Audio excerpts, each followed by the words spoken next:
اعوذ باللہ من الشیطان الرجیم بسم اللہ الرحمن الرحیم الدرس الاول پہلا سبق بسم اللہ الرحمن الرحیم ترجمہ اللہ کے نام سے جو رحمان اور رحیم ہے۔ اسم بمانی نام کی الف کدھر جاتی ہے؟ نہ تحریر میں ہے، نہ ہی تقریر میں، نہ لکھنے میں، نہ ہی پڑھنے میں۔ وضاحت: اہل عرب فصاحت و بلاغت کی روانی میں رکاوٹ بننے والے حروف علت واو الف یہ یا الف واو یا کو حذف یعنی ختم کر دیتے۔ فصاحت و بلاغت کسے کہتے ہیں؟ سمجھ میں صاف آ جائے فصاحت اس کو کہتے ہیں، اثر ہو سننے والے پر بلاغت اس کو کہتے ہیں۔ اسی اصول ضابطے کے پیش نظر اسم کی الف حذف ہو کر سم رہ گئی، جس کی تحریر و تقریر یوں ہوئی: بسم اللہ الرحمن الرحیم۔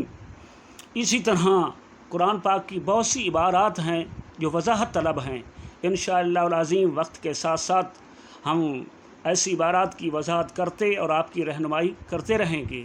آج اسی پر اکتفا کرتا ہوں، خدا سے دعا کرتا ہوں، آپ سے التجا کرتا ہوں۔ اب جس کی جی میں آئے پائے وہ روشنی ہم نے دیا جلا کے سر عام رکھ دیا۔ وما علیہ الا البلاغ المبین۔